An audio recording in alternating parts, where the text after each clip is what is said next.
Redaction Season 40. Still feels weird saying that. Um, week 4, 5, 3, 2, 1. I don't know. I'm just going to start calling it like episode 1, 2, or 3, or whatever it is. I don't know. Because we're in a little bit of a funny cadence at the moment. But we got Jeff again with us. Thanks for joining us, Jeff. How you doing? Glad to be here. Glad to come back again. Thanks for having me. Oh, appreciate it. Hopefully this time it works, Jeff. It worked for me. Yeah, yeah. Yeah, hopefully we're not just going to sit here and just have a conversation that we really enjoyed having and then can't share it. This time, hopefully it's going to work. But yeah, the audio looks like it's going all right at the moment, so fingers crossed we'll have something this time. So good to see you. And how you doing, Matt? Good, mate. Good. Good, good. Good as I can be. I'm at home. I'm at home. That's always a good thing for me. Not very often I'm at home. Yeah, no hotel Wi-Fi. And No. you've sent out the message to find some questions, and we'll cover off that towards the end, right? Yeah. Okay. Yeah, go for it. All right. Okay. Well, we'll get underway then. Um, so we had a little look at week 3. I've just left that up there because obviously I'm doing quite well again. If I'd got a cross against my name for both of these, we wouldn't be looking at this. But um, Barbarians and Warriors managed to pick that one out. Bit of a surprise result in that week 3 keeps Richard's season alive. And we all called the Bears to beat the Outlaws. So we're Are doing a you little. streaming the screen of that? Because I'm not getting that. Yeah, you Week should. 3. Can you What see I your? see right now on mine is it says watch stream and it shows week 4 and it just the whole Atlantic picture. That's all I've got. Right. If you hit the watch stream button, Jeff, Okay. hit that watch stream and then it should come up with another screen. Hold on there. We'll see. All right. There we're coming into. You got it, No, yeah. There you that's go. where it says There you week go. 3. There it is. Okay, I'm with you. There you go. Right. All the Awesome. mascots on there. There we go. Yeah, the mascots are back. Yeah. Right. Okay. Good. We're all on boards. Week 3. I don't think there's anything else to talk about there apart from just the predictions. And Alex did all right. He managed to score 1 from his picks as well. So we're going to get onto the good stuff now, which is week 4, which results came in. It's a bit of a strange one. We were just talking about this, Jeff, before you joined, which is it doesn't seem to be many comments on games, and we're wondering whether that's the games seem to appear, you can watch them, but then it's 12, 18 hours before the yellow bar comes down again, so you can't actually interact with them. Yeah.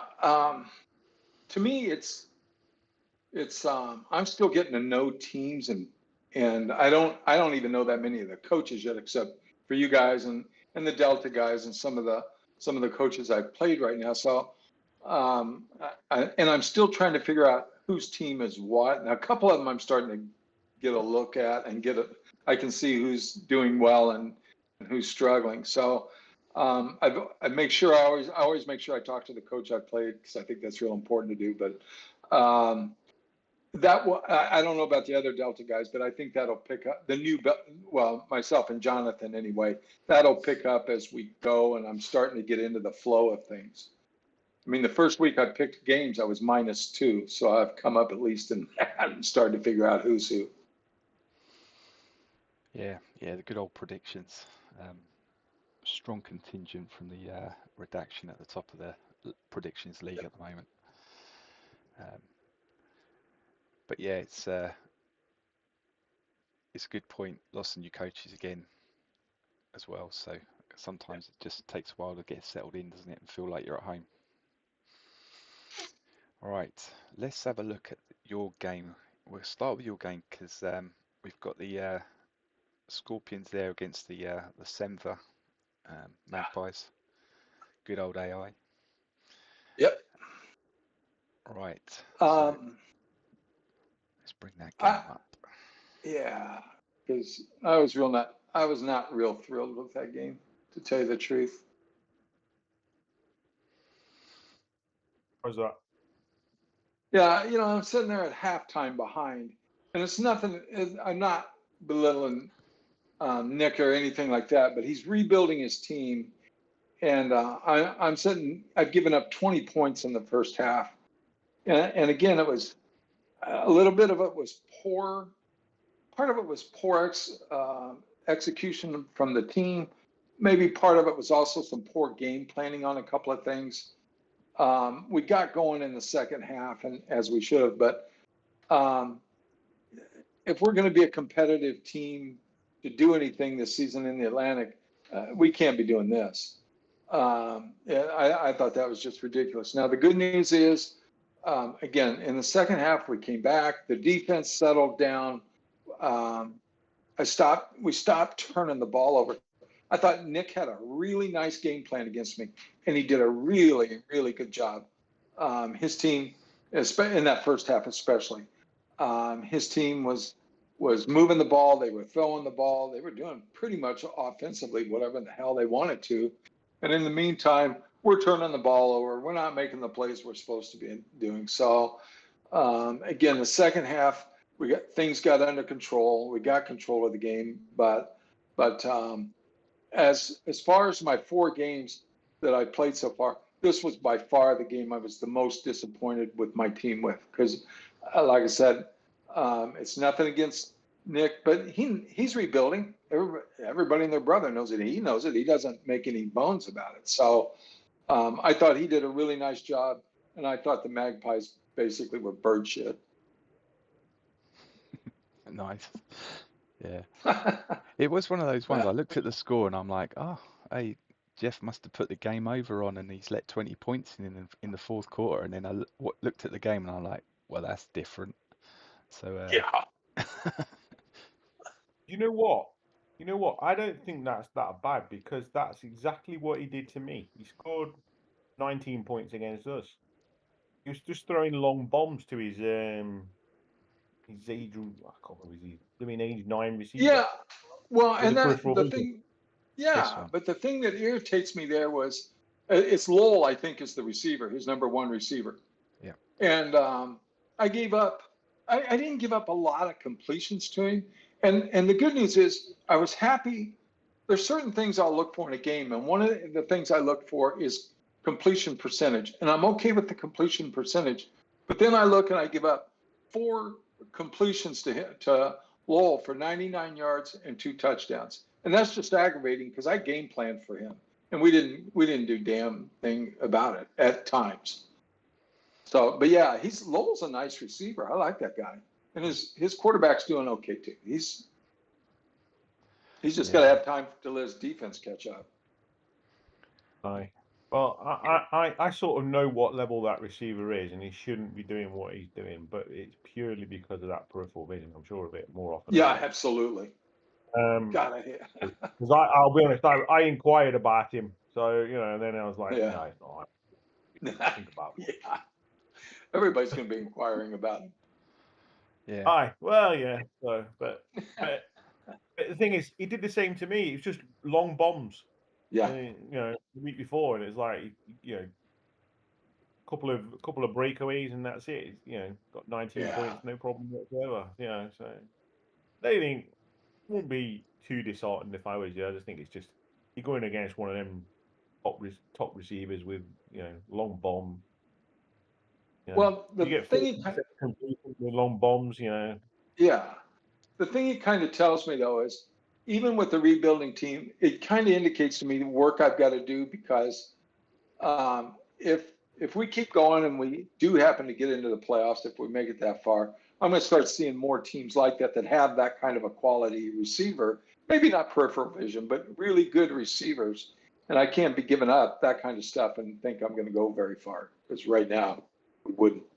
Yeah. But still got to have a season to fix those things. Yeah. It's one of those things though, isn't it? It's like defense is you can game plan for it, but you just sit there sometimes just thinking, as long as I can score more points than this other team can, have I got the weapons to do it? So that actually, if they get this kind of stuff, can I score, double the amount of points they're scoring? that's where you get to, and so infuriating. I know exactly where you're coming with on that kind of. You get everything under control, and then you get 1, 2 breakaways, and you're just like, what the hell? You know, Yeah. you Where'd know, that come from? there should be a Yeah. donut sitting opposite me at the moment, and it's not. Yeah, it's crazy. Evening, chaps. Hey, Even Jez. Jez. Hey, Jeff. Apologies for the lateness. That's all right. No worries. Hope you don't mind. We started without you. Yeah. Yeah. Bit like Good the stuff. gridiron season this year for you and your team. Started without you. Ouch.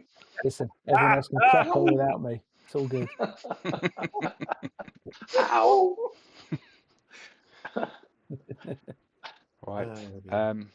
Yeah, so we were just going over the game. Jeff's been filling us in on his disappointment.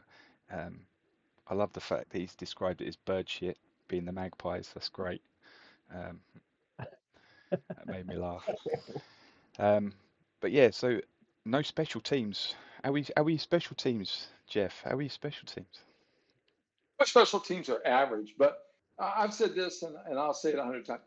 When I got this team, I thought Coach did a great job last year of getting these guys to the bowl game. When I took the team over and looked, and there were a couple things. We didn't have a lot of draft picks, and we've got some age problems. We've had some age problems in a couple of areas, not all of them. I thought he did a great job of covering what he needed to cover last season, but I knew I was going to need more draft picks.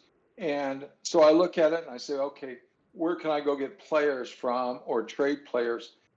I will take an average special teams over an average or an average.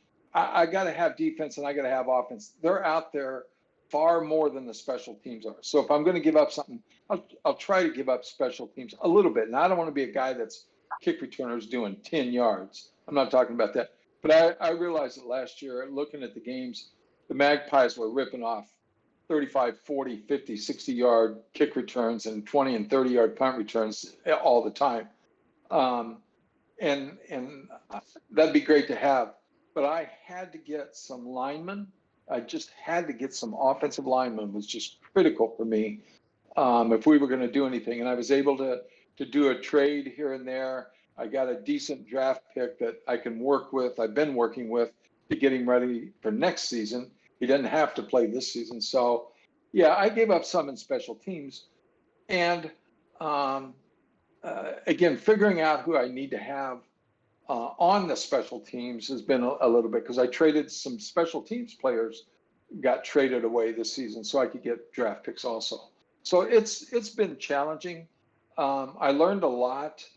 What was it, the first, or who was it? Was it? I forget who it was. If it was Adirondack, somebody lit me up. No, it was next week's opponent. The Chickerel had lit me up on a kickoff return a couple of different times. So I've learned some things there and things I got to do. And so that's a little bit of a work in progress, but I know what I'm dealing with now. The one thing I'll say about Chickerel is they've always got great special teams. But he always comes out with a good game plan. He's one of the best game planners. He always pulls the result out every season without question. That you go, how the heck did he win that one? And it's pure game planning. Every year he does that. And if you look at his team, and if you look at his game, he's only given up. I play him again this week, and this one's making me sweat a lot more than the first one did, because he's only given up 12 points in the last 2 games. He has not given up a touchdown in 2 games. And I don't care who you're playing in this game. You hold somebody without touchdowns, you're doing the job. And he's been playing really, really well, especially defensively. Just outstanding defense. So special teams is all about 2 positions, really. It's quick guards and it's returners. Yeah. Because the rest you can plug in. Yep. Quick guards and returners. If you've got those in your team, then you're going to have a special teams that's going to get you yards. Yeah. Right. This is where I might slightly disagree. I don't bother with any quick guards. Yet my special teams are still good. Well, it would be better if it had quick guards and returners. It might be good. Yeah, No, honestly, it might be good. My special teams are all based on returners. That's all it is. You can have a good special teams, but you have an awesome special teams if you've got quick guards and returners. Yeah, It's one bit definitely. I'll pass on. Even if you've got returners, so you can have two returners plugged into the top two positions. If you've got more returners that are then runners, even better. Yeah. Which is what we're seeing a lot of from Todd's drafting, I'm guessing. Yeah. Hell yeah, he knows. I noticed as well that Dan's got quite a few returners on his roster as well. I think he's got maybe 4 or 5 returners, so he's obviously using the same tactics as well. So yeah, interesting. Sam must have picked them up off free agency. He didn't have that many before. Yeah, probably. And I don't know if some of them have got special teams on them as well, because some of the returners get that as well. So yeah, there was a question. Oh yeah, it's a good point you had there, Jeff, about the Sun Devils and again, even with this Scorpions game that you had, because the thing with the division you're in as well is every single team is bitter rival. And Yeah. I know down in the Delta you've got a couple of them bitter. I've got that same problem in my division in the Deltas. We're all bitter rivals. Yeah. So it's that sucks for injuries. Absolutely, it just throws that extra element of variability into the game as well. That actually, this is why they joke about this. You're only needing 5 for 5 to get out of this division. And they joke about that, but that's because I think there's just so much that seems to kind of happen. Mike Smith over in the Delta that has the Hammer Sharks, he brought up an interesting thing, and I hope sometime we get to talk to the GMs about this. I think he had a good point. When what do the injuries bring to the game when you're playing, your bitter rivals? Because my games almost always, as soon as I play, my first game is usually against a division foe, and now I'm right in a bitter rival, and then you get a guy with a GE injury. And Mike brought up a point that on bitter rivals, why can't we cap that injury of just bitter rivals to a D when it's a bitter rival? And the rest of the games are all whatever they are. And I'm not totally against that, because to me, that kind of injuries when you're playing all the bitter rivals it takes from the game more than it gives to the game. And all my division rivals or bitter rivals, Lee Elkins in his division, when he's over there winning 7 championships out of 8 seasons, none of the teams in his division are bitter rivals. And he got away with a lot of, not injury free, but not getting killed with injuries. I just thought that was an interesting point Mike Smith brought up about that. Yeah. It's an interesting point. The only thing I'd say is, how about instead you get one magic sponge a year, where any player you've got it's injured, you could turn it into a B injury or something like that. Well, that would be something too. Yeah, just as a one-off. You're only allowed to use it once on one player, and that's it. If you use it in week 1, you use it in week 1. If you decide to use it in week 10 before the playoffs, that might need to be linked with staff or something like that. It could easily be linked with staff as well. Yeah, it could easily be linked with the athletic trainers. If you've got an athletic trainer of a certain level, then you can play that card. Or athletic trainers of that level, dumb down injuries.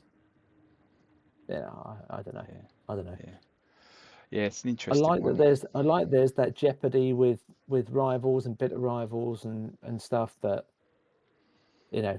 everyone we all know that a G injury to a certain player can just absolutely wipe out your season. If you get it to your quarterback, if you get it to your running back, you know, it just kills your season. Yeah, funny you should And say it that. should, yeah, and it does that in real life. If you've got that, you know, in NFL, it's the same in real life. So yeah, it's realistic in that respect. I get it, but man, it just kills you, doesn't it? Nice. It's tough. 49ers with McCaffrey last year. Yes. That's a prime. Very That's a much. prime example. Yeah. So it happens. So you know, there's the realism aspect of it that you don't want to, you know, pull out, because you could have a great team that you think might go all the way, might go to the bowl, Yeah. but Yeah. Yeah, and that's the thing. Every time when they talk about it, the draft, it's kind of, you know, back in the day, it was really easy for teams to just focus on get one absolutely huge weapon on offense and just put all your coaching points into that, and yeah, they'll go through the whole season and no jeopardy. So you just be able to concentrate on just one thing. And so actually it was preventing a lot of people from, or the injuries was then saying, well, actually you can't just focus on one thing. You need to build a squad. You need to have more than one potential threat. Don't yeah. put everything, You can all have a your eggs plan in one B. basket. Yeah. Yeah. So, and I mean, I got bit by I it mean, this week. I got, luckily, it was on my #1 overall pick from last season. So he's in his 5 level potential season, and he's managed to pick up a D and a C in the same game. So in a way, I'm kind of like, well, that's good because at least it's not an F. So he might get back to the ability to get him coached quicker than an F with a D and a C. But yeah, it's not great, not great. Yeah, Yeah, but yeah, I mean, there is. I mean, to be honest, with injuries, there's actually an argument that perhaps there should be more injuries. You know, that I hope not. builds. You know, you'd have to, instead of focusing on superstars, you'd actually have to build a squad rather than having, you know, your starters Well, and then sort of shite backups basically. if we you're all going know to do that, there are more injuries in the NFL than there is in GFL. Yeah. yeah, but A lot if you're more. going to do that, if you were going to have more injuries, then the thing I would want to do, and I think we should be able to do, is you got a development squad, and just like in the NFL, somebody gets injured, you can pull somebody up from the development squad. And Yeah. I wouldn't mind. I'd like to see us be able to do that. Now, if you pull him up, you can't send him back, you know. But if you get somebody with that critical G injury and you've been developing a guy and he's now up, because if you've got a star that's a level, let's say 15 or 16, and he gets hurt, and you bring somebody up off the development squad, they're probably not going to be much more than a 7 to 10 at max. But at least it would give you somebody that you've been working with to play. But honestly, the GMs aren't going to do that. I don't know why I'm even saying it. yeah, yeah. It is what it is. It's even having the ability to like roll the dice and maybe pick up 2 levels of injury recovery in 1 week and things like Yes, that. that You would know, be bad. things Yeah, like that. You know, just a little bit more. Because like you say, right, the magic sponge. yeah, Maybe you're giving someone a cortisone shot, right? Just to get yeah, them through the week or whatever it is. At least, you know, if you get an injury recovery and you've spent some CPs on getting another yeah, level for that week, or you know, getting them fast forwarded yeah. 1 week, then you know the option's there, If right? it's a CP sacrifice, that's a consideration. You know, do you want to spend, say, 20 CPs on getting a double injury recovery 1 week? Yeah. Would you want to do that? Because there's jeopardy there. You're pulling away from your coaching. 20 CPs to go from a D to a B on a certain player. That's a consideration because there's jeopardy there. Yeah, and even making it as a, you know, in the same with coaching. Like you coach, you know it's not certainty. You know, if your athletic Yeah. trainer's shit, then you've got a lower percentage chance of your second injury recovery happening. All of that sort of stuff. Would you do that, for example, if your quarterback, for example, was on an F, would you spend 20 CPs to get him to a D? Yes, Yeah. I would. Yeah. Wouldn't I? I I mean, wouldn't mind because he's Yeah. my star There are player. players I would. because Yeah. if you think about the Yeah. level, you know, if it's a high level and you take an extra 10% off of that injury level, that's more than the equivalent of something popping one level, right? Yeah. So you'd spend the If CPs on it. yeah, if you knew that player was that critical to your team, Yeah. then is that an option? And I'm not saying 20 CPs is the right number. No. Maybe more. You may have to spend more than that, but that's to have that option would be interesting. Yeah, definitely. But like Jeff says, we can talk about it as much as we like. We know it's not going to happen. So. Yeah. No. But it's good to think It's fun to what talk could happen. about. Yeah. Yeah. This is the ask the boys question, isn't it? Yeah. No, it isn't. No, it's not even that Oh, yet. But No. no, we're not But, even there yet. what I We're would not even there. say, is actually the coding's technically already here with the development squad, with the extra pot for the development points. So Yeah. technically, it's technically there because they can obviously do it with the development point. So it must be similar for. I would say it's there nearly, but Okay. I mean, Well, yeah. So where's the line then? Would you spend? So you'd spend 20 CPs on that. Would you spend 40? on mine, yeah. No. well, I think you're getting close. Where it I is in think the season. I think you're getting close, Jez, because you got to think about it. If they're for that realism and like everything, right? It's like your yin and your yang. If you're gonna have that possibility to get something back, what's the payoff? Yeah, exactly. So Exactly. 20 CPs feels like something that you just go, oh well, that's fine. I can manage that for a week, not a problem. But let me ask you a question. Shouldn't if you were going to do that, boy, we're getting way off of it now, but if we're going to do that, shouldn't it also include who your guys, your trainers are?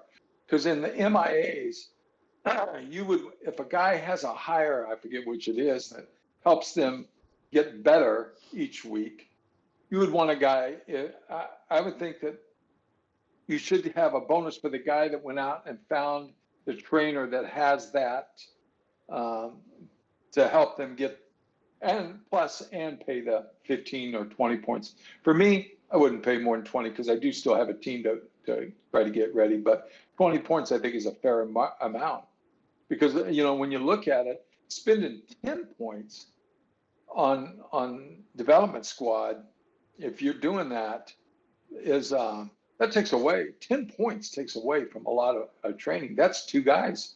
At least it could be two guys, could be one guy. So, I think, but again, it's fun to talk about, but nah, they're not gonna do it. Yeah. Yeah, no, it is interesting to it because it can just ruin a season completely. And when we only, I was thinking about it today. This is a slow game. You get 2 seasons a year. It's not quick turnover. There's a lot of people put a lot of effort into where they're going to be in 4 seasons time, and when you expand that out into the real world, that's 4 years of your life trying to do that, and then you get to this critical point, and bang, there's a G on that guy that you've managed to pick up, and you're just like, well, there we go. There's 4 years just gone. So or an E and a D on your running back, Greg. Yeah. I was a D and a C. A D and a C. I D think and a C, right? if it was an E and if it was an E and a D, I wouldn't be here today because my kit would just be all over the floor if it'd been an E and a D. So yeah. But you do. You line up your team at the start of the season. You work your nuts off in off season to trade in the team. If you think you're in a position to go for it, then you work your nuts off to trade in the players and plug the gaps and set the team up that you think, right, okay, I've got a bowl run here, and because you take your opportunity, and a G or an F on one player completely derails it. And as disheartening as that is realistic. That happens. That happens in real life. That happens in the NFL. And we're now discussing about how to bypass that. Can't bypass that in real life. Yeah.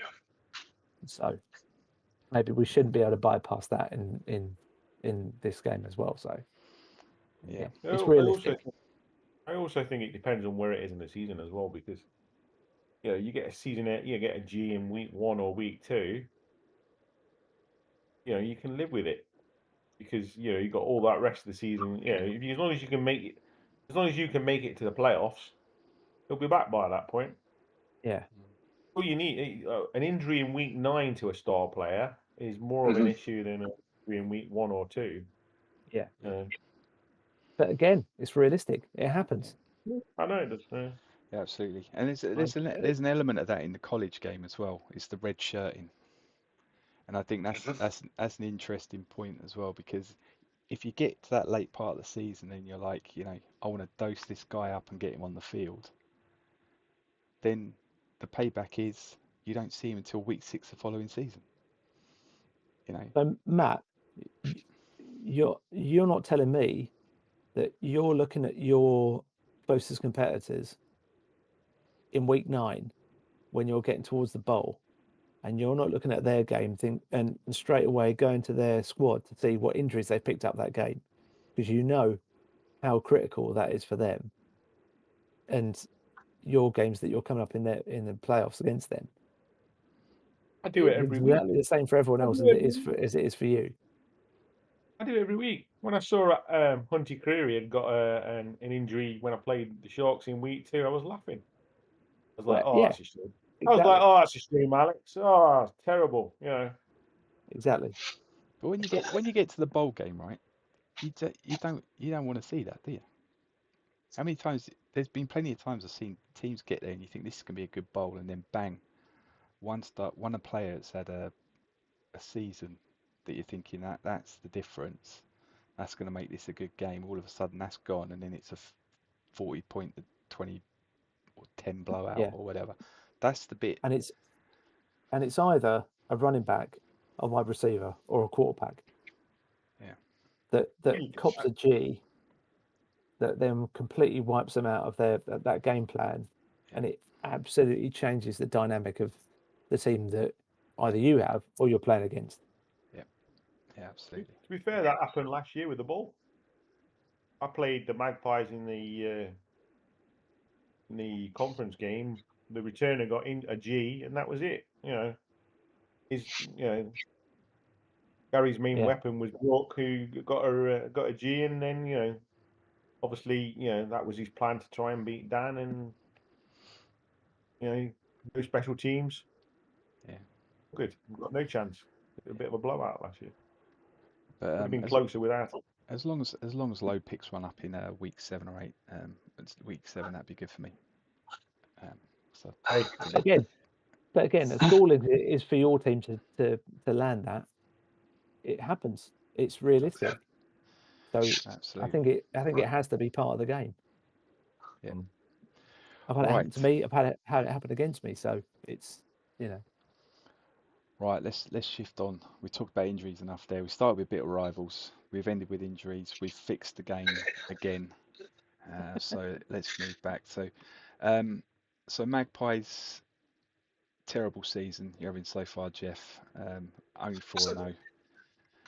It's not a terrible season, and it's not a terrible team, but we're not a conference winning team yet. And we can have the chance to win our division. We're in pretty good shape.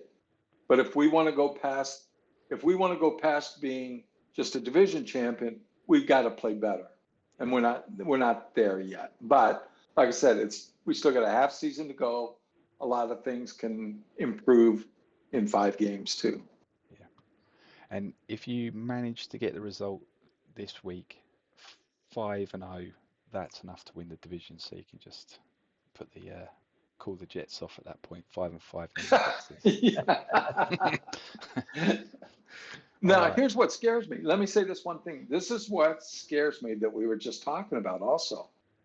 You know, one of the things I've got a running back, a fullback in the manger who I'm working to get to a point where he can become a starter if I needed him at the end of this season or next season. Because right now, I look at my number one running back is Lobley. Yeah. God bless him.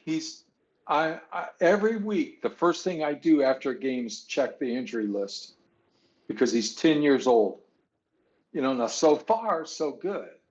But to me, it's only a matter of time because once you get up to 10, your chances of getting an injury, and he was injured, I think, a lot last season, as a matter of fact. He's one of those guys that got one of the early injuries. He had a great first game, was hurt after that. Now, so far this season, he's been good, but that was just the kiss of death right there. He'll be hurt this week. Yeah, absolutely. Because I just said something about him. But that's the thing that I have to worry about is when we come to age sometimes is that guy's ancient. Yeah. So is it? But having a great season. So is this the age one running back you've got here? Yates, is it? Or Abram? Yes. Yeah, Yates is the guy I'm working on. Right, okay. Because he's got perfect QSTs for a fullback. Okay. And I'm just pointing the arrow to this on the screen because this color scheme, you've got this yellow on white. This is just like a colorblind person's dream. Excuse me. That's California gold. Oh, California gold. Yeah. It's a dream. Come on. See, look, here is a solid block. I can see it, but as soon as you get into this text thing, it's whoa. We need a better background. Yeah. No, good You stuff. got a problem with your eyes, Greg? I think I might do. But only with yellow. I mean California gold. Need better glasses. Yeah. I hate yellow. Love California gold. Right, let's have a look at the next game. So we're Clay's managed to throw his season away already with his 30-29 loss to the Tigers. Let's have a look at this one then. At home as well. So, thoughts on this one? Big game this one. Yep. And Tigers outplayed him. I know there was a couple more turnovers, but Tigers outplayed him. Completely outplayed them. I know it was only a last kick field goal that won them the game, though. So, yeah. But you look at the yardage, possession, first downs. They, wiped the floor with them on everything, and yeah, they just scraped the win in the end, but they deserved it. Yes, Snipes only got the 4.2 average this time. I mean, we saw him on the trade board, right? He's like, what, level 18, 19-ish? 18 he was. 18. You know, this, so he's wrapped him up nicely. Before aging. Yeah. And this is a kicking. This is a kicker's dream. I mean, I've been looking at the way my kicker's been performing, but I mean, 8 for 8. I mean, that's beautiful. Yeah, but they're all inside 40 yards. You'd expect them to, a half-decent kicker to make them inside 40 yards. You would expect them to. You're going to get one or two dodgy rolls, but so, yeah, that's good. I'm not dumbing that down. That smacks of a level 20 kicker, that does. No, it's not a level 20 kicker. No one's got a level 20 kicker. Come on. Somebody to the left of our screen did have last year. I did have last year, but he's not quite there now. But he doesn't like to kick them if they're inside the 50, so they definitely wouldn't be happening there. But yeah, but no, that's good. I'm not knocking that. That's great kicking. I'm gonna have a quick look at this play-by-play because, like you said, Matt, this was a 60th minute. Last minute. Last play of the game. Field goal to win it. So that's a drive as well, isn't it? That's a drive. to get that. That's the Missed, touchdown back. missed a Isn't it? 2-point conversion. So with less than 2 minutes left, the Kings can wrap this up just by He getting probably the thought, first missing down. a 2-point conversion, he's probably got his head in his hands at that point, gone, oh my God, that's it. You know, that's a chance gone. Look at that. I mean, this is the Right. thing, right? When you look at this and you see, right, I've got 1 minute 50 seconds here. Just need to run the clock down. And it actually says here the Kings decide to run down the clock. So what do? They throw it for an incomplete pass. That drives me Yeah, crazy. Yeah. yeah. I'm gonna run the clock down again. So I'll throw it again for another incomplete pass. You know, it's So just crazy. that's where your leadership and your lack of running game. If you don't have a running game in there, and the leadership were kicking at that point, because that's the old key game moments, and you get something from that if you've got leadership in your team. I don't know off the top of my head if the Kings have got leadership or not, but that says to me that they don't. And also running game.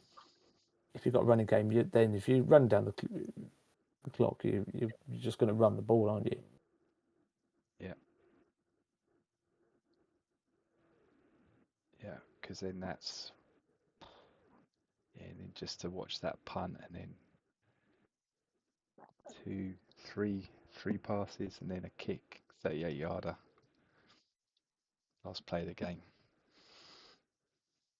But we know the last 2 minutes of gridiron takes forever, so you can get 40 plays in the last 2 minutes of gridiron sometimes. A lot can happen. A lot can happen in the last 2 minutes. Yeah, but that's realism again, right?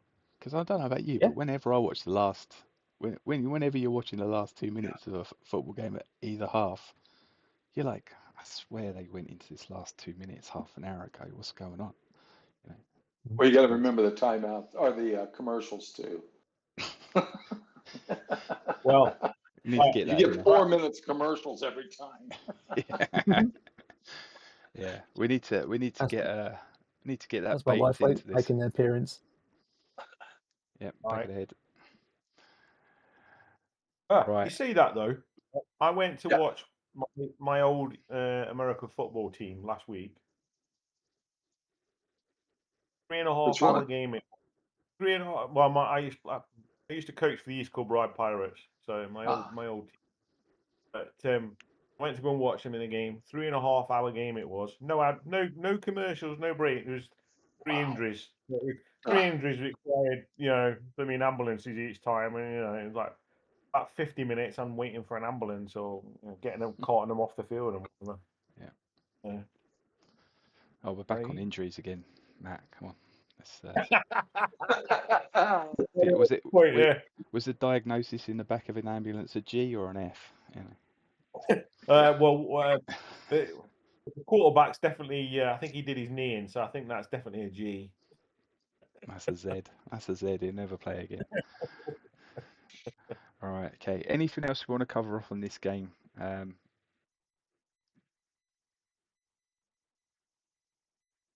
mean, the only thing you'd say is that were the Tigers unlucky to only win by one? Looking at them yardage statistics. Yeah, definitely ground it I out. don't know. I think we've seen the Tigers, having 10-star offense for the last 18 seasons, and we've been waiting for them to turn up and show what they can do, and they've done it this week. So can they do that for the rest of the season? That's the question. Yeah, and the difference over the past couple of seasons is they've done it on the ground, but now they've got a through the air passing grinding game. So yeah, crazy.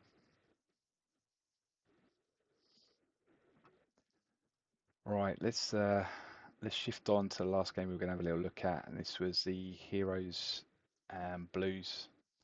This was one that we picked out. I thought was quite interesting because the Sonics and the Blues The Sonics have had a mixed start to the season, haven't they, so far? And let's hit it over here. So they started with that. Nobody could call it. Lost to the Meerkats. Tight games against the Comets. But against the Bay Bears in week 3 and the Blues, they've really started to look like they've got a bit of an offense. That Meerkats game, I think, was an upset, though, wasn't it? Yeah, massive.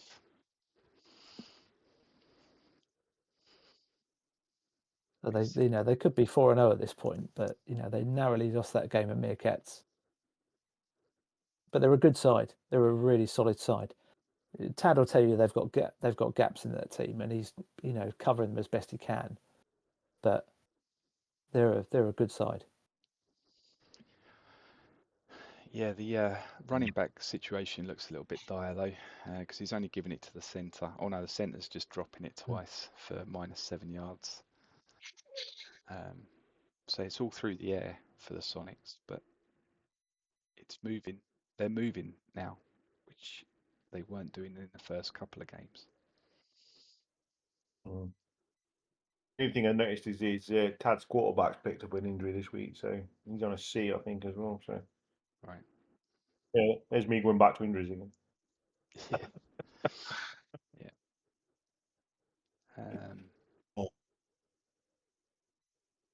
Not too many turnovers difference in this one, which was different for a lot of the other bitter rival games that have been there. Yeah. I don't know. Injuries, depends on what your team emphasis is, doesn't it? At the end of the day, you're coaching injury awareness. You're going to pick up less injuries as the season goes on. So You'd think, wouldn't you? You'd think.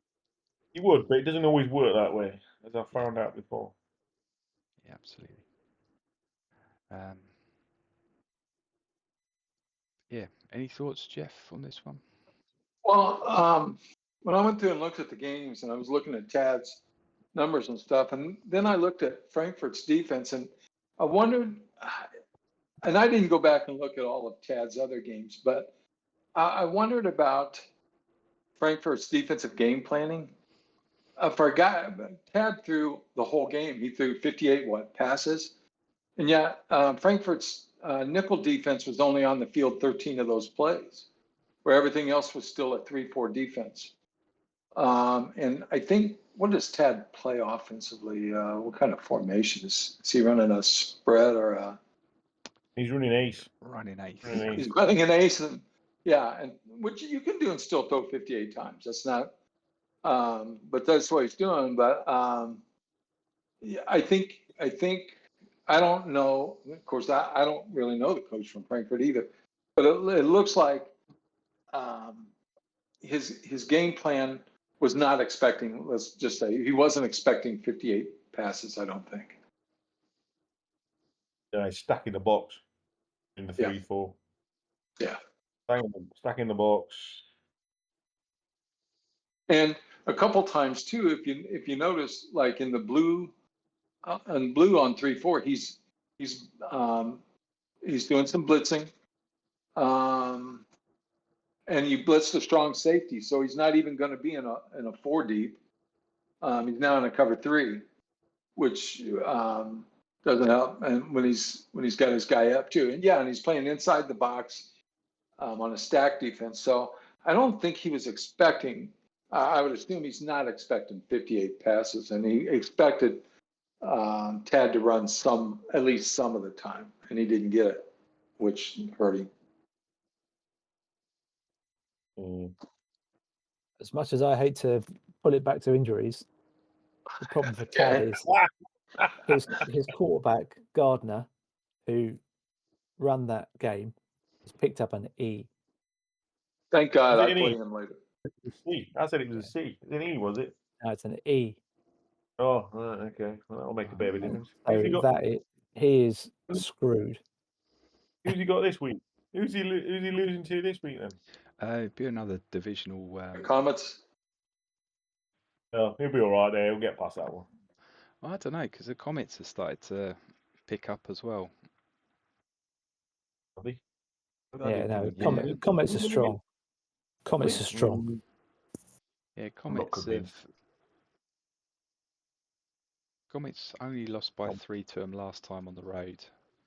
They beat the Nighthawks. For me, that was a bit of a shock result. I was expecting the Nighthawks to be able to manage that. They've got Frank leading wide receiver, and they've got a decent running back in there as well. Nighthawks have disappointed this season, though, haven't they? I don't think they're very good. I think they're a season away. I was going to wait until we got onto their game in a minute, but Okay. I think they're at least a season away. They might be, but I thought they'd yeah. show more this season. Yeah. Because they're a young roster. They've got a lot of talent. I thought they would be challenging this season, but maybe they are a season away. Yeah, we'll talk about them a little bit more. But the Sonics game, this is Comets at home this time around, and they only lost it by 3 last time. They're coming off 2 wins. I could see Comets giving Sonics a tough game here. Spreads 8 for the Comets on this one. Comets will kill them without a quarterback. The Gardner's the only guy who's thrown a ball for them all season, and he's on an E. So unless Tad's got a half decent backup, then they're screwed. Yeah, but at the moment he's not on IL though, is he? Well, you're going to play him with an E. Will you play the quarterback with an E? He's 40%? 50. 50? Yeah. No, Could he play he's 40, isn't it? He's 50. That's 50. Okay. So yeah. No, maybe it's 40. Let's see. It's C's 20, D's 30s. So E'd be 40. No, he's 50. He's 50 and F 75. Well, 40 or 50. That's taking whatever it is. It ain't good. Out of him. Yeah. God, we love talking about injuries, don't we? Well, the only thing I'll say is I remember Dan a couple of seasons ago playing his quarterback in a playoff game with an E. So yeah, but he's also got low. So if he's got his quarterback injured, he just makes him do the 1-inch back pass to his running back instead, and he's got something there. But as we can see from this game that the Sonics won, the strongest running back they've got is their centre when he drops the ball. So maybe he's screwed. Maybe you're right, Jez. He's screwed. It's not looking good. But yeah, that again is going to even that one up, I think. So Comets have got a good chance in that one. All right. Hard luck, Dad. Sorry, mate. Yeah, but that division's looking like it's going to be a tight one with that one. Okay. Right, let's have a little look at what we're going into then. So we're going into week 5. A few games to look at. Where do you want to start? Start with the Clowns. Start with the Clowns. Right. The good news is I could say I can't even tell you what my game plan is because I've not even looked at it yet. So there you go. That's tomorrow. Oh, you're so blasé, Matt. I'm just winding Alex up even more. I'm winding Alex up as he's listening to this. Yeah. Yeah, exactly. He's not buying that. He's not buying that at all. He knows you're poring over it every minute of the day. Honestly, I haven't looked at it yet. Yeah. Okay. So let's talk some injuries. How's injuries looking on this game? So Sharks look like they're definitely on the wrong side of it. Yep. Yeah. Oh, well, then Hunty Creary's fit, so that's a bit of a pain. Like last time. But I don't give a monkeys about defense anyway. I'll just assume he's going to get 300 yards and work from there. Yeah. He's got a load of C's though. He's got a load of C's, which is going to hurt him. Yeah. So he's got the number 1 passing offense. He's got the number 1 sacker. He's only got the number 1 passing offense because he's had 4 games. We've had this discussion before. both myself and you, Greg, have probably got better passing offenses than Alex has, but we've not had full games yet. Oh, Game full overs come games. on. Oh, yeah. The elastic Yeah, bands game kicked overs in. come on. Elastic bands kicked on in the second half and everything else. Yeah, absolutely. I've only played one full game so far. Yeah. Although saying that, this week it didn't seem to. It seemed reasonably close for me. We still didn't get anywhere near the amount of yards. So maybe it's not as good as I thought it was. So you still fancy beating him, Matt, with against HFA? I don't know. We'll see how good my team actually is this week, actually, because I think, to be honest, I think his injuries will counteract HFA, so it's going to be a pretty even game. I don't know. I was going to say home. I was pretty confident I was going to win. This one, I don't know. We'll see. The only thing I'll say is I got all my caravans in order this week, so the caravans are ready to travel. I got another 3 caravans bought this week, so in free agency. So Crazy. So we'll see how we go. Crazy. That's what free agency is for, isn't it? Just getting travellers in. It is for you now. It is for you. You like a blitz, don't you, Matt? I do like to blitz, yes. I do like to blitz. I like a bit of pass rush. So we'll see what. I think it would be tight. It would be definitely closer than last time. I mean, last time I think Alex had a lot more turnovers than we did. So if they even up, advantage as well. See, I suspect there'll be. If I had to guess, I think there'll be 3 points in it, one way or the other. What? If it's going to be a close game, it's going to go down to special teams, and the stats say you've got the best special teams. I would hope so. You're 50 yards from your own end zone, top in the league. I would hope so. Yeah, and that's with no quick no quick guards. Yeah. Dodge you wrong. I can do it better with no quick guards. Wow. Yeah. What's your thoughts, Jeff?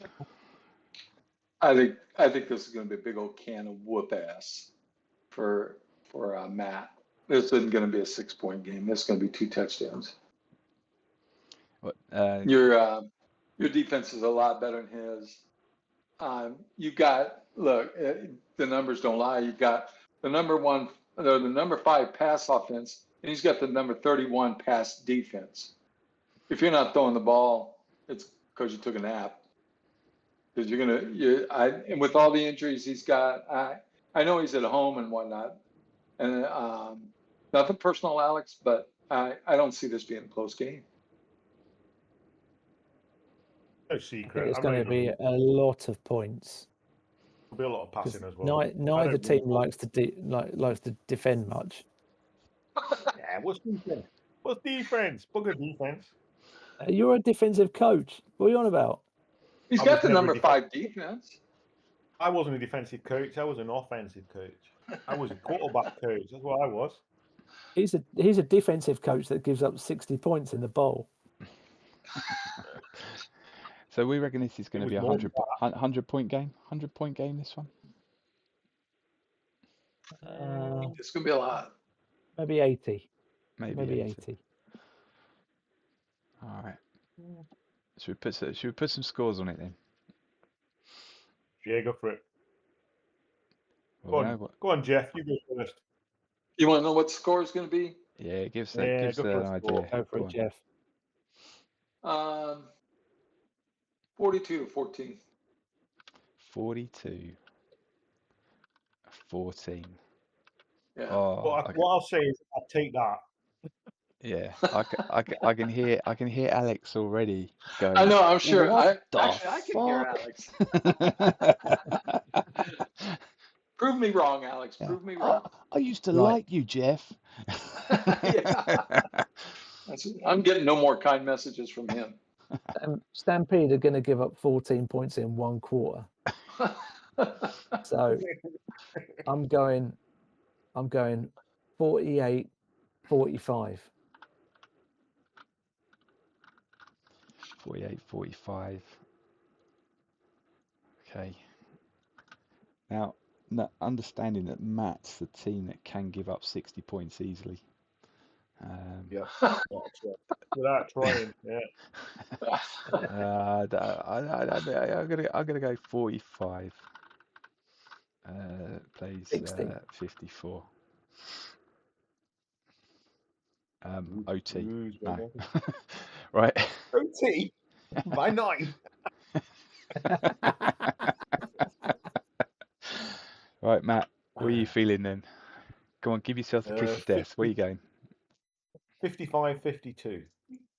55. I still, I 52. think there won't be much in it. In overtime? No, we won't need overtime to beat it. This is a prime overtime game. This one. Yeah. It's gonna be funny watching this back and just think to myself, when we're looking at a 14-12 result, and there's actually more interceptions in the game than there is points. It's gonna be a funny one. Right. Okay. We talked a little bit about the Nighthawks, and I had to keep the little baby bear in for Dudley Brockton Bear. after their result last week. So they're not on the Grizzly Bear yet. And what do we think? Do we think Nighthawks are going to get the Grizzly Bears or the baby bears for this week? No, is Kendall 2 and 2, or is he 1 and 3? What is he? They are 1 and 3. No, he's 1 and 3. They are 1 and 3. So this is almost a critical game for the Bay Bears, isn't it? You go 1 and 4, you're really struggling. Yeah, I think. See, I said earlier, Nighthawks have been disappointing, but they're still 3 and 1. So they're not that disappointing. Nope. No, results-wise so far, Aztecs 3-point win against the Bay Bears at home in week 2. You'd expect to beat the Aztecs. Good result against the Bears. Really good result at Mariners. Yeah. So they're showing what they can do. Yeah. See, the funny thing is, I think these 3 teams are all around about the same sort of, level, maturity-wise, rebuild sort of thing. So it could easily be another 3-pointer. Favourite subject? What's injuries looking like? Let's have a look, because I think there might be some game changers for the Bay Bears. So Meacham's out on a C now, and Byers managed to pick up a D, I think, last week. So yeah, that's chunky for Bears. yeah, I mean, to have 2 players that you're like, oh, I've got 2 weapons, and then see them both get injured. Yeah, that's probably going to be critical for them. Yeah, no wonder Kendall's out there trying to shoe in. Anybody else want to play some fantasy football? Because I'm not playing this game anymore because all my players are out injured. Yeah, fair enough. Can't blame you for that. Yeah, I mean that's safety as well with a G. Is that a starter that he's got there?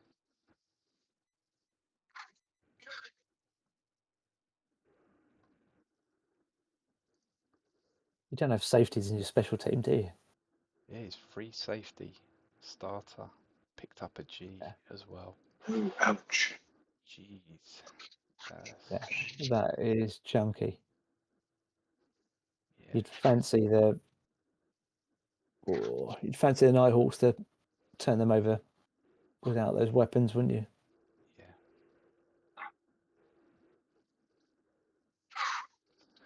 If it was without any injuries, you'd fancy that to be a pretty even game, and probably the Bears to take it on home field advantage. But with those injuries, that's not gonna happen.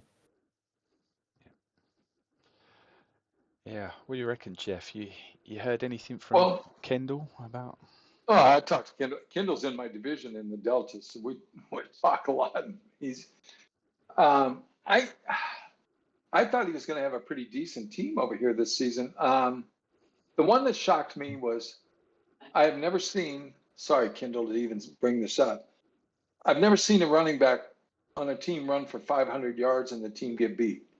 I've never seen that. And that happened against the Sonics. But that was a strange, very ultra strange ending to that game. I think he lost it on an interception return, like on the last play or something. It was just bizarre. Oh my God. Oh yeah, he ran wild in that game, and then gave up 24 points in the fourth quarter. But if you, I don't know if you guys looked at the end of the game. I did, because I couldn't figure out what had happened. And the fourth quarter, he just disintegrated on him. And like I said, I think he had given up a touchdown late to tie it, and was trying to throw to get back into it, and it got picked off and run back for a touchdown right at the end of the game. So it was just bizarre. And so with the running back of that quality is out and his best safety's out, I think he's going to have a rough time this week. He lost to the Nighthawks at the beginning of the season when people were healthy. I think the Nighthawks will win it by 10 or more. I don't think I've ever seen a running back run for 500 yards. Yeah, I haven't seen that. And then there it is at 58. Yeah. Yeah. Picked it off and ran it back they 47 for the touchdown. Yeah. Unbelievable. And that was and there's two other drives before that as well, both interceptions, both ended in interceptions, didn't they? Because I was expecting it to be this one, but no, that's just interception on that drive when he's got down to the 28. So this one back here. That's why the game drives you crazy. Yeah, absolutely. Yeah, that's the fourth quarter you don't want to see, isn't it? Yeah, but ain't his quarterback reckless? Carr reckless? I don't know. Is he playing with Carr this time? Yeah, he's playing with Carr at the moment. I'm sure he got the reckless one, or can't remember. Could be wrong. I could be wrong. No, resilient. Oh, he's got that super resilient, which is super resilient, can get you in trouble. Yeah, and I think do these compound as well? I think the negative stuff's only if you got the RE2, isn't it? Yes. Yeah. If it's just resilient, it doesn't. But when you go resilient 2 and you're in that lead, it gets you into trouble. Yeah, it's a really weird one, because this is one of these ones where I'm like, how does this sit on the positive side? Because it's like, oh, here's all this great stuff that you can have. Oh, but by the way, if you're ever winning a game, hold on to your pants. Yeah. Because winning by 8, and then it's AI chance increased by 8 on all passes. Yeah. And 50%. All of these figures are increased by 50% when a team is more than 8 points ahead. Yeah, and he was. Yeah. Yeah. And so, I hate that. I hate that. That's chances of interception, but that's also chances of completion, right? Yeah, so it's auto incomplete chances increased, right? Yes. Ah, right. Okay. It really pulls you down, because I've had an RE2 quarterback. I've got one as a backup now over in the Delta, and I don't play him unless the game's just a total wash. Yeah. Yeah, it's not a nice one. It's like they've got positive attributes. Resilient, is it? Huh? Well, this is it, right? It's kind of, it is that RE2 thing is like, there are some good things on it, but the minute you're winning a game, you're like, how can I get him off the field? How can I get this guy off the field right now? Because he's just going to throw it away for me. It's not a nice attribute to have. And I think there's actually a higher chance of picking up that attribute. So like resilient, right? Now this one, I like. There's a 0.3 chance of picking this one up, but no, there's a 0.5 of picking up RE2.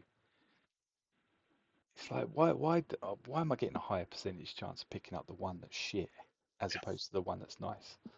You know, it's not good. Yeah, hate that one. Absolutely. Nasty. Yeah, but that's yeah. Thanks for bringing that up, Jeff. Because yeah, 524 yards and still be on the losing side. Yeah. Crazy. That is crazy.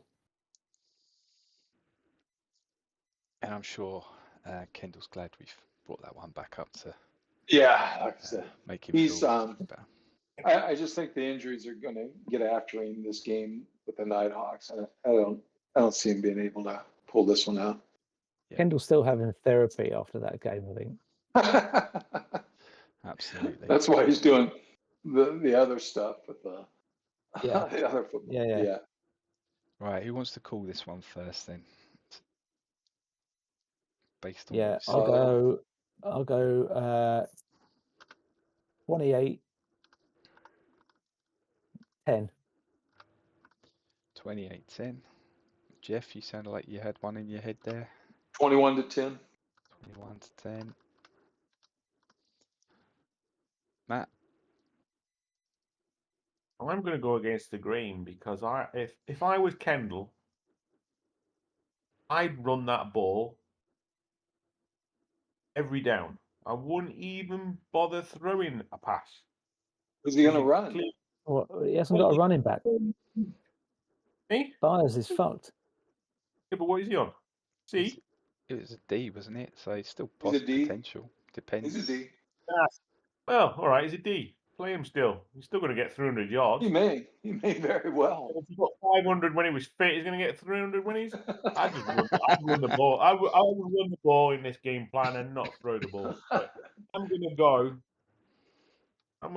21 to the Bay Bears and 14 to the Nighthawks. 14. Okay. Other way around. Other way around. He's already put him on the injured reserve.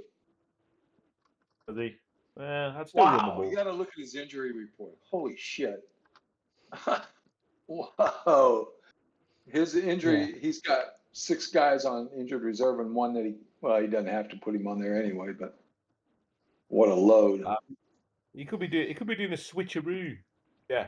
You know, I quite often stick him on IR if I'm playing somebody serious and then switch him He back. could be doing that or just the white flag is running up the pole. Yeah, I could see Kendall's doing a switcheroo.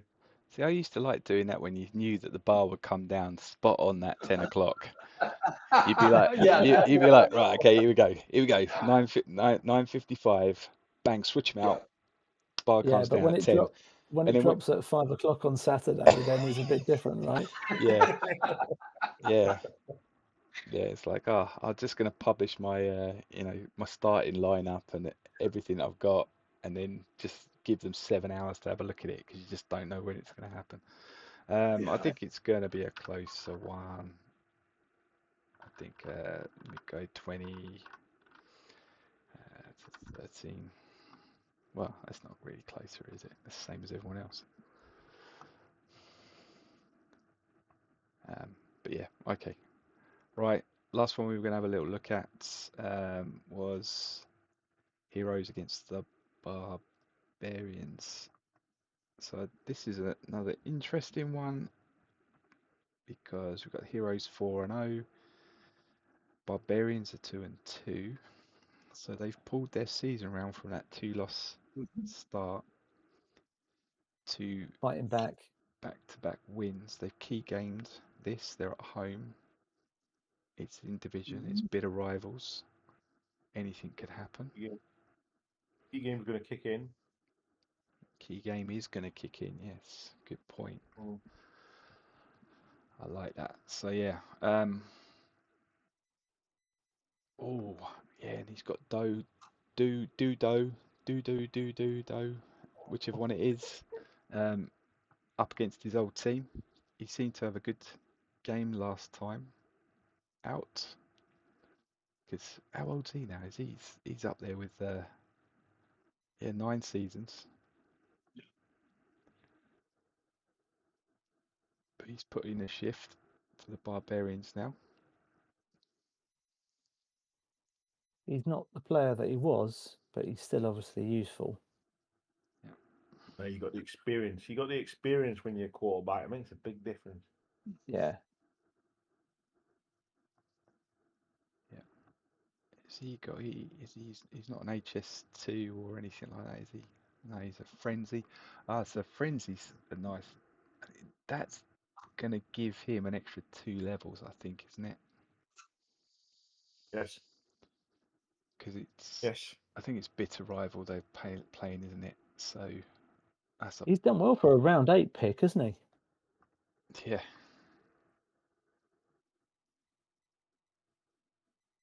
Right. That's probably one you picked, and it's blooming understudy pot to death. All-time passing record for a round 8 pick. Yep. That's pretty Is he bloody number good one now? going. Is he number one now? Is he? Has he He took over? is. That's what, yeah, He took That's what over it says. quitting, has he? yeah. Mm. Yeah. 27,820. That's banging for a round 8 pick. That's insane. Right. Barb's the only one with injuries. So, what do you reckon, Jeff? This is your Delta buddy. Yeah, and Jonathan's doing over here what he did over there too. He has a tremendous. He's one of the best special teams guys you're ever going to see. And I was looking at his special teams, and I thought, oh, he's got an injury on his one kicker, his best kick return. His best kick returner is averaging 50 yards a kick. The other guy's 43. And then the guy with the 50, it shows him on injured reserve, but Jonathan hasn't put his stuff in because the guy's over his injury. He'll be coming off reserve. So Wolverhampton's going to have a seriously hard time with Jonathan's special teams. Jonathan's fantastic with special teams. Yeah. He's got one guy over in the Delta that if he's not in, just retired maybe last season or something, but he'll be in all-time leading returner. Jonathan's great at this, and he develops his special teams. He puts a lot of points, coaching points on his special teams, and then and that's why it helps him score points. You know, if you see the fewest points he scored all season was 34 so far, and he's got a pretty good defense too, obviously. Yeah. He beat the Barbarians by 2 touchdowns the first time they played. I don't see. I think the Barbarians are better. I played them, and they gave me a hard time. But I think he's gotten better since I played him. But I just think Jonathan's special team is going to be the difference in this game, and he's going to win again. Yeah, agree. His special teams. He bought Flame Walker off us this season, and he's brilliant. But he's got the other players in the special teams to open up the gaps for him, and yeah, he's averaging 50. Flame Walker's averaging 50-yard return. Yeah, His other and the other returners guy's averaging 44 yards. Yeah. So yeah, you don't have to put much into offense when you're starting on the opposition 45-yard line. Yep. The only thing I'll say is what was it, 14 points last time? Yes. But it's just reverse Barbarians hung fixture. in there with Barber's at home. We've got key game. Yeah. It's going to be a lot closer than the last game, definitely. I would think. It'd be a tight game. I don't think there's going to be much in it. I still think Heroes probably got enough to win it. Because in tight games, special teams wins it.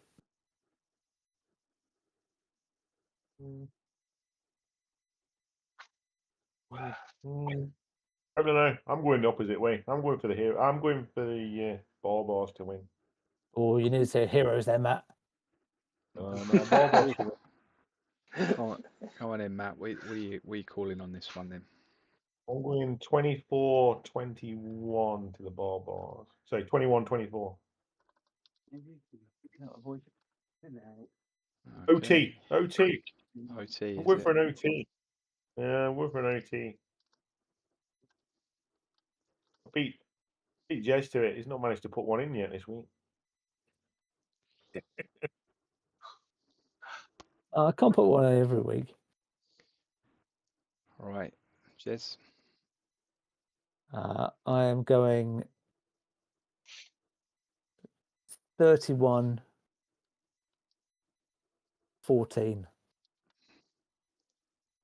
Okay. 28, 31. I'll back the Barbs as well. I did the other time. And to finish off on the predictions this week, Jeff, what do you reckon? I'll say 38-30, the Heroes. All right, there we go. So there's our predictions in for those games. Good selection there for game of the week, I think. Out of those three, they look like good games.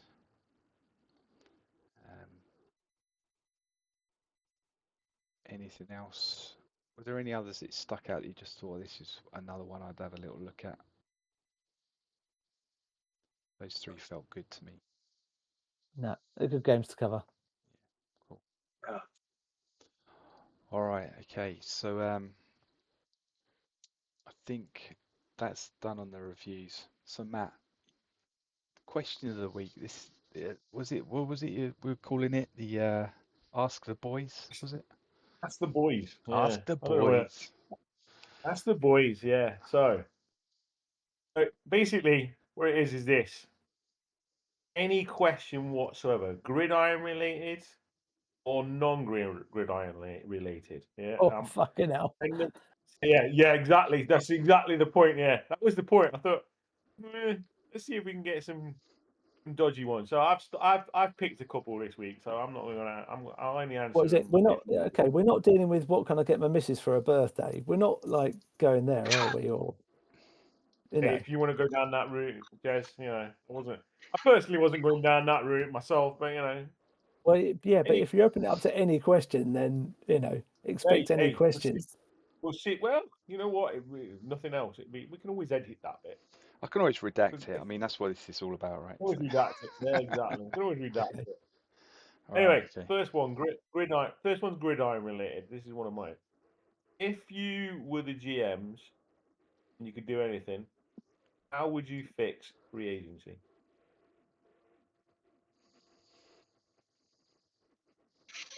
Is it broken? Yes.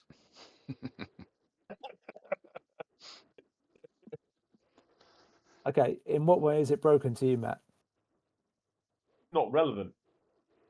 Not relevant, is it?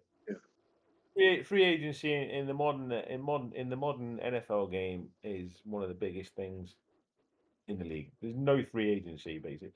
It's free agency. It's called free agency, but it's not free agency. Okay, so they're punts. I get you. But they're the level 2 punts, aren't they? Well, they're not even that. For So me, all I've done myself this year is pick up 6 travelers. That's all I've done. I'm not even bothered looking at anything else. All right. Well, that's one way to use free agency, which is fine.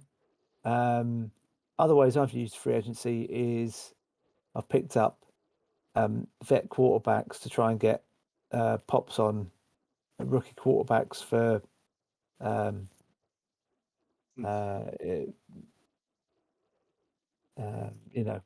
Where they get the pops for being understudy pops. Yeah. But also with my team in the Empire, I picked up a level 2 rookie running back who was 60-20-20, and he coached and he aged brilliantly and coached, and I sold him, I think, age 3, level 18 for whatever I can't remember what I sold him for, but I got obviously a load of picks for him, high value for him at that point, which is Croissant, beautifully named Croissant. You know, so the idea is you don't get great players at a free agency, but they can come good. Only if you coach them, man. Only if you coach them. Yeah. Well, Do you any, know the bit any I don't player's only good if you coach them. the bit I don't like about it was, you know, there was always this kind of people bitching and moaning about, it's just fastest finger first. You know, it's like, oh, we're in free agency. If I'm not up, or depending on what time zone I'm in, you know, there's people Yeah. there just waiting. They've already got the page loaded. They're just waiting for that clock to turn, and then bang, they pick up that player because they knew that they were probably a reasonable level. And then to just break that, they just kibosh the level thing.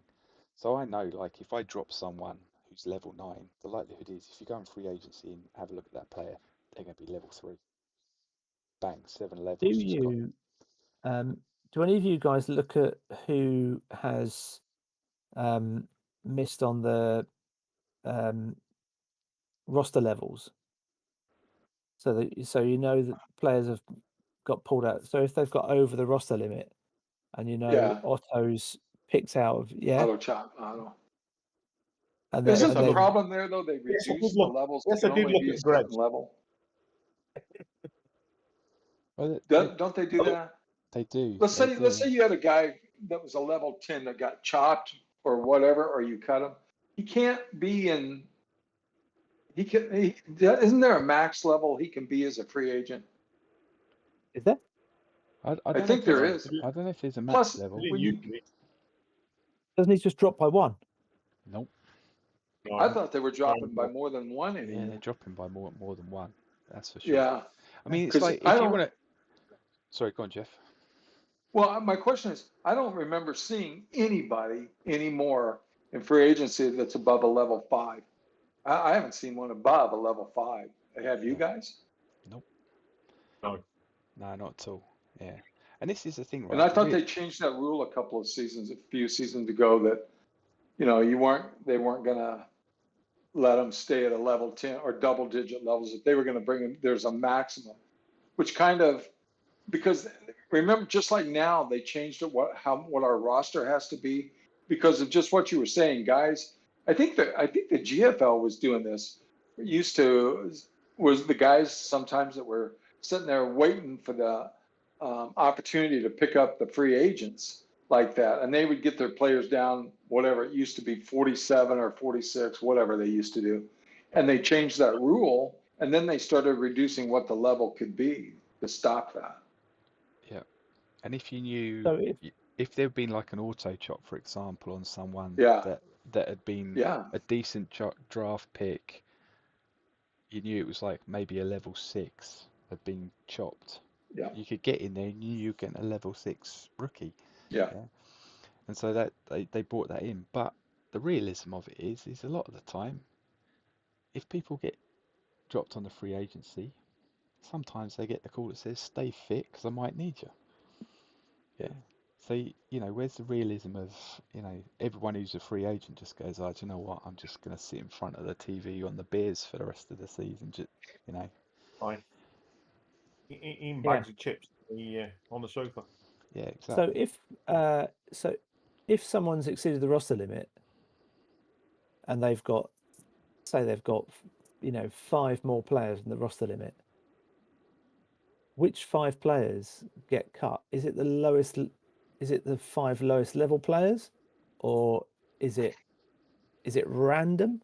Could it It's could not it ran. be? It's so I can talk from experience. This is the first time I missed roster cuts this season, and I went in there and it it looked like it had a little bit of thought to it.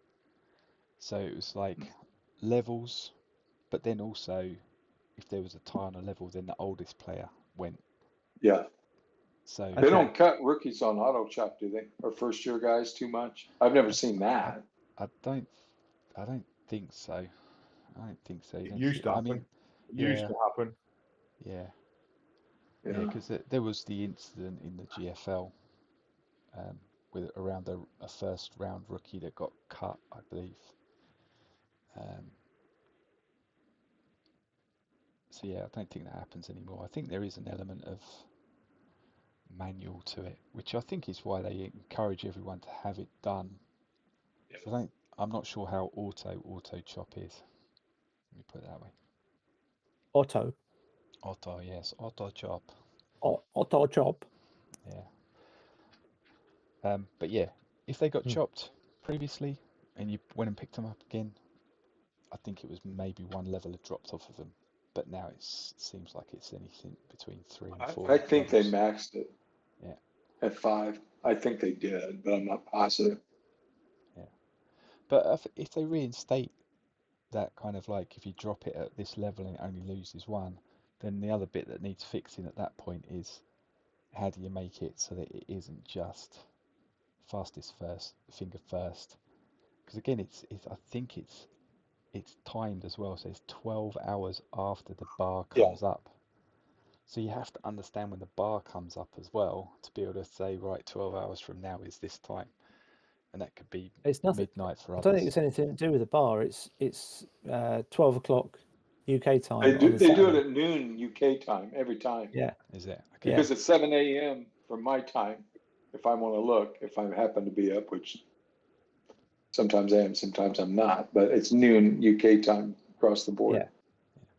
Which is either 11 o'clock or 1 a.m., 11 p.m. or 1 a.m. Australian time. Yeah, yeah. If that happens, then that needs to be, that's probably the bit that needs to be fixed. And the other thing that I used to notice, like Jim Lawrence in the GFL used to be really good at this, is he'd be able to pick up free agents, and the next season I'd be trading them in because he's been coaching them and he'd be doing a profit on them. So, and then I started to notice, I'm like, oh fuck that, I'm not going to pick those up anymore.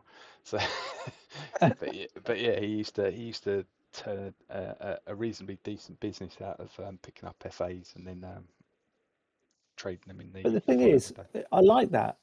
If you pick up a level 2, that's got good QSTs, might have perfect QSTs, and you train them, level 2s are easy to train. So you're going to put 4 levels on them. They're going to be level 6, and if they land an A or a B or something like that, then they're valuable. They're going to be valuable. People are going to want them. Going to age 1 at level 8 or 9 with perfect QSTs. You imagine a 65 defensive end or a 60 strong running back going to age 1 at level 8 or 9. People are going to want them. So there's value in there if you can pick them up. Oh yeah, and there's even Good more luck value. to you, I think. Oh, absolutely, but there's even more value in there if you don't chop those levels down to that kind of that level a lot of the time. So yeah. But yeah, FA. I'm not sure there's a whole lot wrong with free agency. I can be persuaded otherwise, but what would you do with it, Matt? Personally, if we're going down the route of bringing back the levels, the easiest way to do it with existing code, I would presume, is that you almost make it like staff bidding. You actually bid on. You have 200 points that you can bid on free agents or whatever.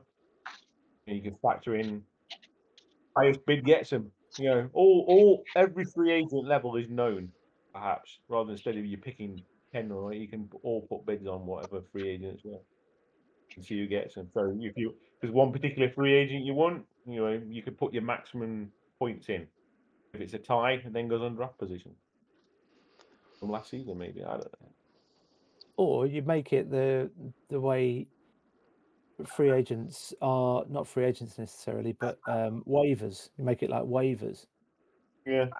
So Probably more you'll put bids in as waivers, and the team with the lowest rank gets gets that pick first, gets that player first.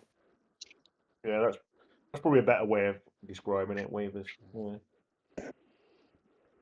I think there's an element of that kind of bidding side on in that Gladiatoria game that rich runs as well. So I don't know whether stuff already exists for that sort of bidding process. But yeah. All right. Have we answered that question then, Matt? You happy with Well, that? we'll count that as an answer. We'll count that as an answer. Right. So the other one's a bit more different though. So Oh dear. Don't know if I'm yeah. looking Well, no, forward to it's this one. not too bad. It's not too bad. This week you can cut if it's no good. Right. What are you getting misses for your birthday, Matt? No.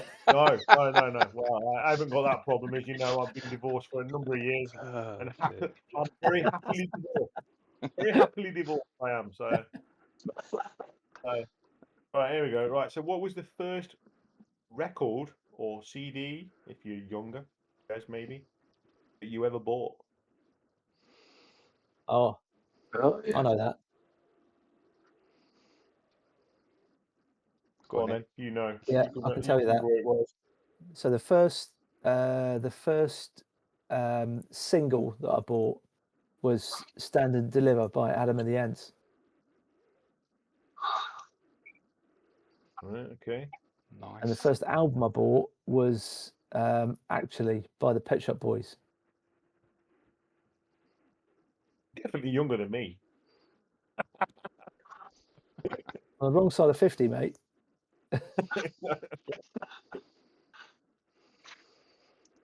Oh, dear me. yeah, mine was Cream. Yours Cream. Okay. Yeah, 1967. Yeah, it's going back there, Jeff. Damn right. It was. I had a mono record player. Oof. It's good though. It's Oh, quality yeah. stuff. I like it. So you guys have got some class. You see, mine was a charity single. Mine was Cliff Richard with the what was it? The Wait, I remember that. Red. It wasn't Red Cherry, was it? No. what were they called? So it was Rick Mail, wasn't it? yeah, that's Rick it. Mail What was was it? Bot? I know what you No, mean, but I can't remember what the name was. I forget what the name of the program was. It wasn't It Bottom. was That Rick was his Mail and follow. Aid Edmondson, wasn't it? What, Yeah, Young Rick Ones? Mail, the Young Ones. That's Young it. Ones. Yeah, Yeah. yeah. That was Yeah. that was my first single, charity single, in whatever in the 80s, I think it was. So yeah, not as classy as those two that you've come up with. So that's for sure. What was yours, Matt? Well, this is where it gets bad, right? Can you remember Swap Shop from the 80s? Noel Edmonds Swap Shop. Saturday morning swap shop. Yeah, they did this single called "Do You Want to Be a Winner?" It was like Noel Edmonds playing drums, John Craven playing guitar or something. I was like, why the hell? I mean, yeah, it's terrible, the worst one ever. Oh dearie me, I'm I feeling know. better. I'm feeling better. I'm feeling a lot better So about mine now. yours is miles better than mine. Yeah, I was gonna say that's like Steph and Jez's were all right. Yeah. I thought you were going to say "shut up in your face" or something like that. That would have been better than Noel I know. Edmonds. Well, I've gone for honesty. You know.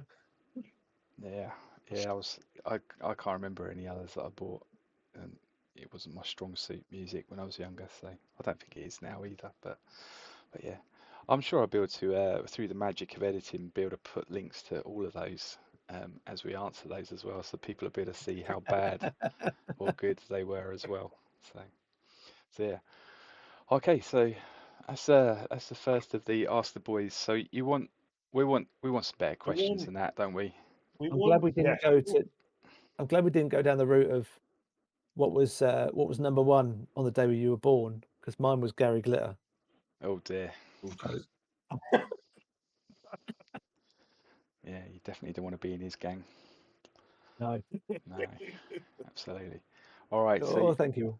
So you're looking for some more submissions then, Matt, for anything. next week? Send it to either Jez, Greg, or myself, or put it in the blooming notes on the thing. Yeah. Just give us something to. Give us some questions or anything, gridiron related or non-gridiron related. Probably non-gridiron related would be even funnier. But let's have some gridiron related ones. Yeah, Even if it's just What is the state? What do you think is the state of my team? If you team we don't talk about very often, I don't know. So.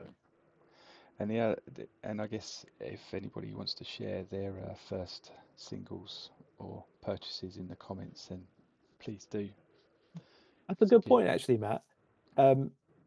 If there's any coaches out there that think, fuck me, then they never talk about my team, then say, tell me about my team, and we'll do a deep dive into their team. Yeah.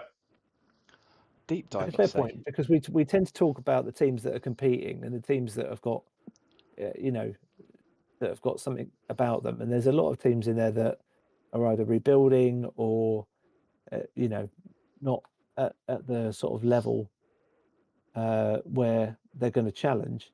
So, yeah, if you want us to talk about your team, then say, talk about my team, and we will. Yep, absolutely. Yep. Or even better, come and talk about your own team on here with us, because that'd be good. Yeah, come on. Like Jeff has done today, as well. And funny you should talk about deep dive, Jez, because I'm going to stick another link on this video now that's going to take you to the wonders of the deep dive brought to you by James Haydock and his little goblins, because I've asked him to do another one of his AI deep dives around bracket, and so he's put that together. So there's going to be a link on this video here as well. Fucking bracket. Yeah. Oh, Jesus. Absolutely. It don't work. Yeah, it doesn't work, and it's a funny thing, because I asked him the question to see if he could send me something. He sent me the two versions.